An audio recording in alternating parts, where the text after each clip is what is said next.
Quand on a la maladie de Lyme, il ne suffit pas de s'attaquer aux agresseurs, c'est-à-dire la petite tique qui vous a mordu. Quel que soit le moment où elle vous a mordu, il faut aussi renforcer ses capacités de défense et d'attaque. C'est ce que je vous propose dans cette nouvelle vidéo. Cette vidéo est découpée en 3 parties, en 3 clés. Bien manger, bien bouger, le self-care ou comment gérer son stress. Et je vous donnerai quelques petites astuces au cours de cette vidéo. Tout d'abord, le générique.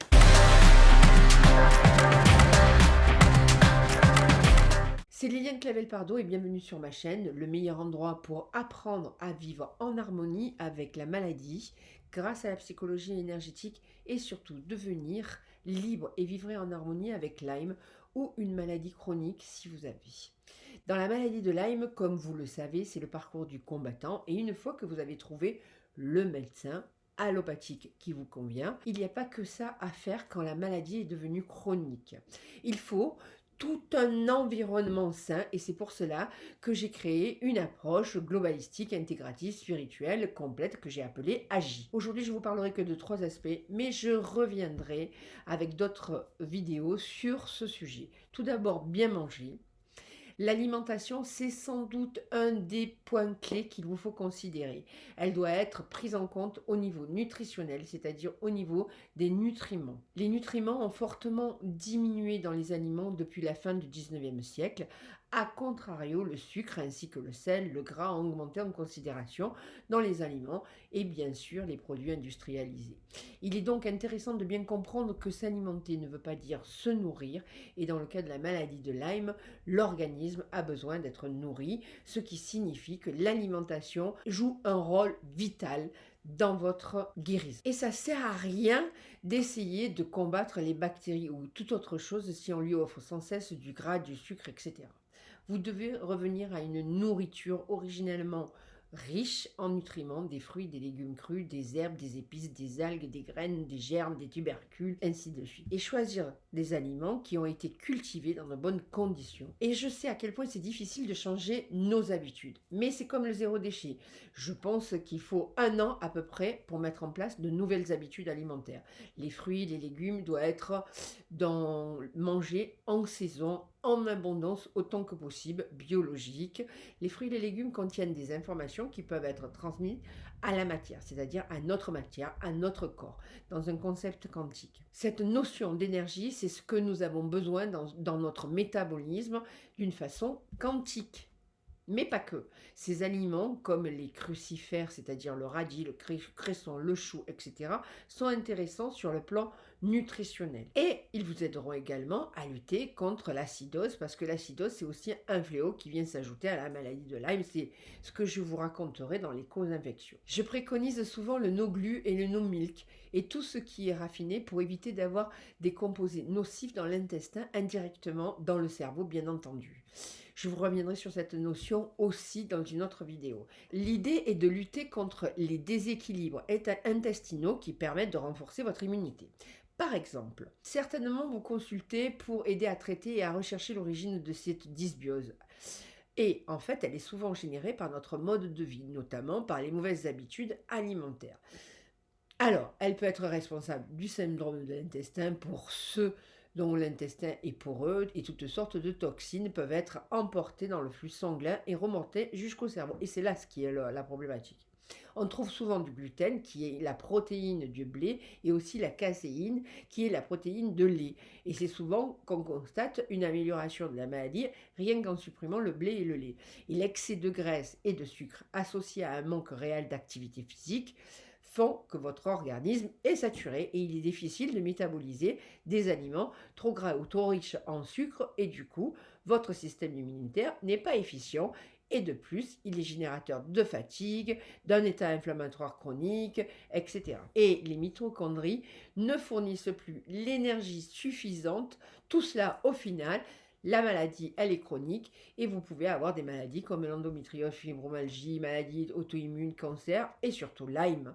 se développe beaucoup plus. Dans le cas spécifique de Lyme, la situation elle est déjà catastrophique au niveau inflammatoire et métabolique. Pour lutter contre la dysbiose, manger sans sucre est un élément important et vous allez découvrir des saveurs oubliées. Par exemple, l'association céréales légumineuses est sur un plan nutritionnel tout à fait intéressante sur son rapport protéines. Enfin, les fruits à coque, notamment les amandes, sont des compléments parfaits de fin de repas ou de petits creux dans la journée et je vous conseille fortement en cas de cancer aussi. Mieux bouger est la clé numéro 2. L'activité physique est parfois compliquée quand on a Lyme. Parfois, on ne peut même pas marcher ou poser le pied par terre. Cependant, il est nécessaire d'avoir une activité physique.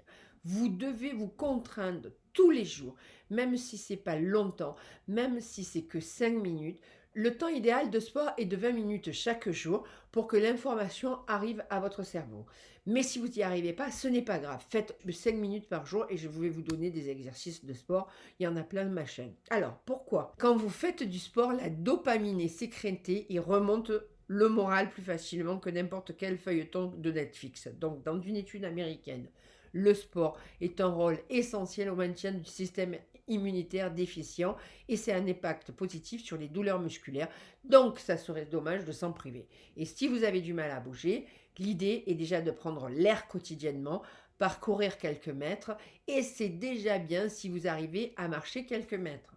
Regardez plutôt le ciel que vos pieds, votre morale s'en retrouvera que mieux. Et maintenant, la troisième partie, c'est le self-care ou la troisième clé. Et évidemment, mon expertise aussi, on va parler de psychologie énergétique, on va parler de stress.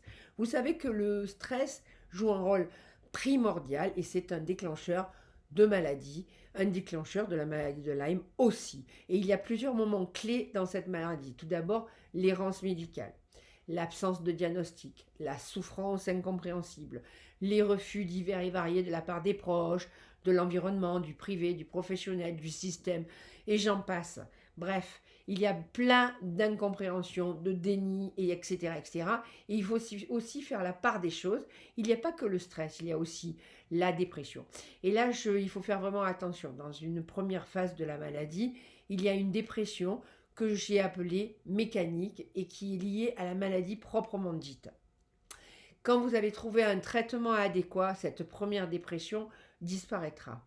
Puis, il y aura ou pas une deuxième dépression et celle-là, elle est psychologique. Je ferai une vidéo sur cette différence. Christian Perron en parle super bien et là aussi, je vous ferai une vidéo sur ce bonhomme-là que je trouve extraordinaire. J'adore le bonhomme. J'espère qu'il va accepter une demande d'interview et en plus, il sait de quoi il cause. Malgré tout, le système ne le reconnaît pas. Allez savoir. Revenons à votre état de stress. Je suis au regret de vous dire que pour gérer votre stress dans le cadre de Lyme, il vous faut un professionnel. Et si c'est quelqu'un qui s'y connaît sur Lyme, c'est mieux. Et pourquoi? Votre maladie, elle est devenue chronique.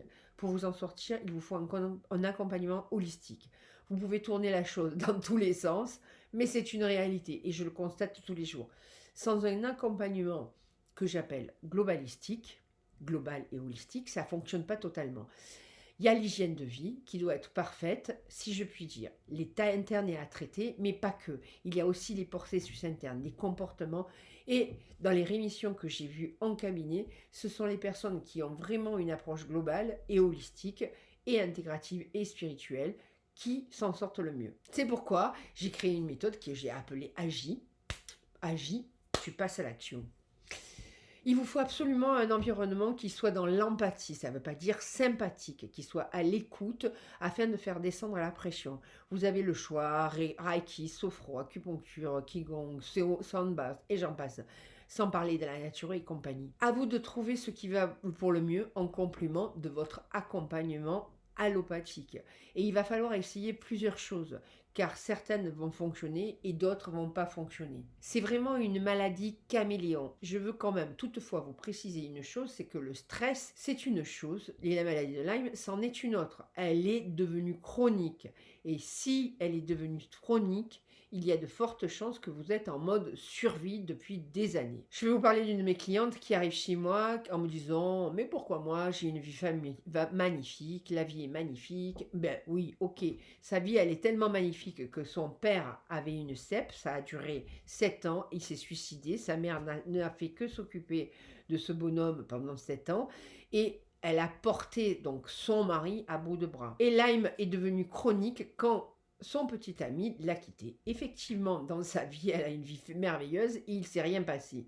Sauf que pour elle, ce sont des traumas insignifiants, mais c'est moi, j'appelle ça des traumas par accumulation.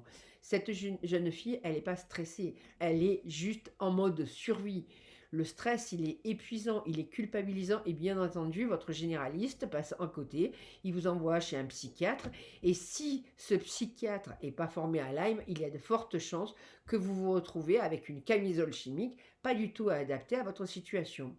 Si vous avez l'intuition d'avoir Lyme, demandez à votre médecin de réaliser une sérologie en labo spécialisé. Le professeur Boyd Taylor, qui a réalisé plusieurs autopsies sur le cerveau de personnes atteintes de Parkinson, devinez quoi? 50% de ces autopsies avaient Lyme. Cette infection peut avoir des effets sur vos muscles, articulations, ça bouge tout seul, comme Parkinson ou comme une sclérose en plaques. Votre médecin ne vous croit pas car vous avez des symptômes délirants, ça bouge dans tous les sens, c'est la fatigue chronique ou encore des milliers de symptômes, parfois les plus fous les uns que les autres.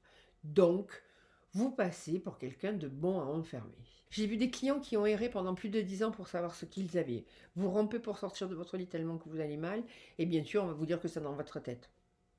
N'importe quoi. Donc, vous pouvez avoir des intuitions, et bien suivez-les. Pour conclure cette vidéo, j'ai mis le test d'Horowitz dans les liens ci-dessous. Et si vous avez Lyme ou pas, n'hésitez pas à chercher, à rechercher. Suivez votre intuition parce que souvent c'est important. Bien entendu, cette vidéo étant finie, je vous demande un pouce bleu si vous avez aimé cette vidéo. Et je vous remercie de me suivre sur ma chaîne. Et si vous avez des questions, n'hésitez pas. Les commentaires sont là et je ne manquerai pas de vous répondre. À bientôt!